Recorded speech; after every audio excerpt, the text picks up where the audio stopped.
Siddaramaiah CM ಸ್ಥಾನದಿಂದ ಕೆಳಗಿಳಿದ್ರೂ ಕೂಡ ಮುಂದಿನ ಸಿ.ಎಂ ಯಾರು ಅನ್ನೋ ಕುತೂಹಲ ಇದ್ದೇ ಇತ್ತು. ಆದರೆ ಅದಕ್ಕೆ ಬಹುತೇಕ ತೆರೆ ಎಳೆದಿದ್ದಾರೆ ಡಿ ಕೆ ಶಿವಕುಮಾರ್. ಅದು ಹೇಗೆ ಅಂದರೆ ಸ್ವತಃ ಸಿದ್ದರಾಮಯ್ಯನವರ ಕಾಲಿಗೆ ಬೀಳುವ ಮುಖಾಂತರ. ಸಿದ್ದರಾಮಯ್ಯನವರು ನಿಮ್ಮ ನಂತರ ಯಾರು ಸಿ.ಎಂ ಆಗಬೇಕು ಅನ್ನೋ ಪ್ರಶ್ನೆಯನ್ನೇನಾದರೂ ಹೈಕಮಾಂಡ್ ಮುಂದಿಟ್ಟರೆ, ಹೈಕಮಾಂಡ್ ಆಯ್ಕೆ ಯಾವುದೇ ಇರ್ಬೋದು, ನನ್ನ ಆಯ್ಕೆ ಇದು ಅಂತ ಡಾಕ್ಟರ್ ಜಿ ಪರಮೇಶ್ವರ್ ಹೆಸರನ್ನು, ಇಲ್ಲ ಅಂತ ಹೇಳಿದರೆ ಎಂ ಬಿ ಪಾಟೀಲ್ರ ಹೆಸರನ್ನು, ಇಲ್ಲಾಂದರೆ ಸತೀಶ್ ಜಾರಕಿಹೊಳಿ ಅವರ ಹೆಸರನ್ನು, ಎಚ್ ಸಿ ಮಹದೇವಪ್ಪ ಅವರ ಹೆಸರನ್ನು ಹೇಳೋ ಸಾಧ್ಯತೆ ಇತ್ತು. ಆದರೆ ಡಿ ಕೆ ಶಿವಕುಮಾರ್ ಈಗ ನೇರವಾಗಿ ಅವರ ಕಾಲಿಗೆ ಬಿದ್ದಿದ್ದಾರೆ.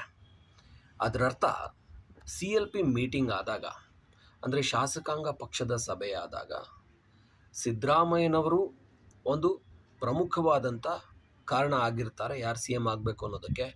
ಅವರು ಯಾರ ಹೆಸರನ್ನು ಸೂಚಿಸ್ತಾರೋ ಅವರಿಗೆ ಶಾಸಕಾಂಗ ಪಕ್ಷದ ಸಭೆಯಲ್ಲಿ 136 ಶಾಸಕರು ಕೂಡ ಮತ ಹಾಕ್ತಾರೆ. ಅದು ಕೈ ಎತ್ತುವ ಮುಖಾಂತರ ಇರ್ಬೋದು, ಇಲ್ಲಾಂದರೆ ಚೀಟಿ ಮುಖಾಂತರ ಇರ್ಬೋದು.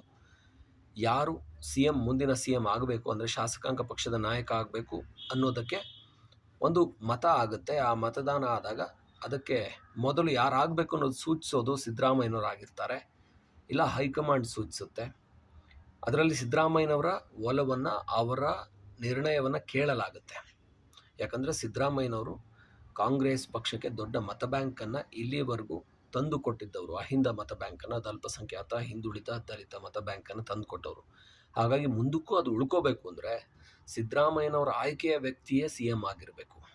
ಡಿ ಕೆ ಶಿವಕುಮಾರ್ ಅವ್ರನ್ನ ಹೈಕಮಾಂಡ್ ಆಯ್ಕೆ ಮಾಡಿ ಅದು ಸಿದ್ದರಾಮಯ್ಯನವರ ಆಯ್ಕೆ ಆಗಿಲ್ಲ ಅಂತ ಹೇಳಿದರೆ, ಆಗ ಸಿದ್ದರಾಮಯ್ಯನವರ ಸಹಕಾರ, ಅಹಿಂದ ವರ್ಗದ ಸಹಕಾರ, ಅದರ ವೋಟ್ಗಳು ಸಹಜವಾಗಿಯೇ ಕಾಂಗ್ರೆಸ್ಗೆ ಬರೋದು ಅನುಮಾನ ಆಗುತ್ತೆ. ಆ ಕಾರಣಕ್ಕೆ ತುಂಬ ಕೇರ್ಫುಲ್ಲಾಗಿ ಹೈಕಮಾಂಡು ಇಲ್ಲಿ ಡಿ ಕೆ ಶಿವಕುಮಾರನ್ನು ಆಯ್ಕೆ ಮಾಡೋ ಮೊದಲು ಸಿದ್ದರಾಮಯ್ಯನವರ ವ್ಯಕ್ತಿ ಯಾರು, ಅವರ ಆಯ್ಕೆ ಯಾರು ಅನ್ನೋದನ್ನು ಕೇಳುತ್ತೆ. ಸೊ ಅವರ ಆಯ್ಕೆ ಡಿ ಕೆ ಶಿವಕುಮಾರೇ ಆಗಿರಬೇಕು ಅಂದರೆ, ಡಿ ಕೆ ಶಿವಕುಮಾರ್ ಬಗ್ಗೆ ಯಾವುದೇ ತಕರಾರು ಇರಬಾರ್ದು ಅಂದರೆ ಡಿ ಕೆ ಶಿವಕುಮಾರ್ ಸಿದ್ದರಾಮಯ್ಯನವರ ಕಾಲಿಗೆ ಬೀಳಬೇಕು. ಆ ರೀತಿಯಲ್ಲಿ ಸಿದ್ದರಾಮಯ್ಯನವರ ಮೊದಲ ಆಯ್ಕೆ ಡಿ ಕೆ ಶಿವಕುಮಾರೇ ಆಗಿರಬೇಕು. ಆ ಕೊನೆಯ ಪ್ರಯತ್ನವನ್ನು ಡಿ ಕೆ ಶಿವಕುಮಾರ್ ಮಾಡಿದ್ದಾರೆ. ಸಹಜವಾಗಿ ಹೈಕಮಾಂಡ್ ಡಿ ಕೆ ಶಿವಕುಮಾರ್ ಪರವಾಗಿದೆ. ಹಾಗಾಗಿನೇ ಅವರು ಸಿದ್ದರಾಮಯ್ಯನವರಿಗೆ ರಾಜೀನಾಮೆಯನ್ನು ಕೊಡಿ ಅಂತ ಕೇಳ್ಕೊಂಡಿರುವಂಥದ್ದು. ಈಗ ಸಿದ್ದರಾಮಯ್ಯನವರು ರಾಜೀನಾಮೆ ಕೊಡ್ತಾ ಇದ್ದಾರೆ. ಆದರೆ ಮುಂದಿನ ಸಿ.ಎಂ ಆಯ್ಕೆ ಕೂಡ ಅಷ್ಟೇ ಪ್ರಮುಖ ಆಗಿರುತ್ತೆ.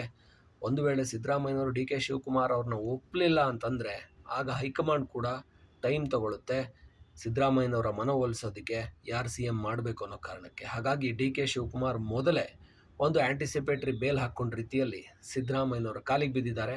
ದಯವಿಟ್ಟು ನನ್ನ ವಿಚಾರದಲ್ಲಿ ಅಡ್ಡ ಬರಬೇಡಿ, ನನಗೆ ನಿಮ್ಮ ಆಶೀರ್ವಾದ ಬೇಕು ಅಂತ ಕಾಲಿಗೆ ಬಿದ್ದಿದ್ದಾರೆ.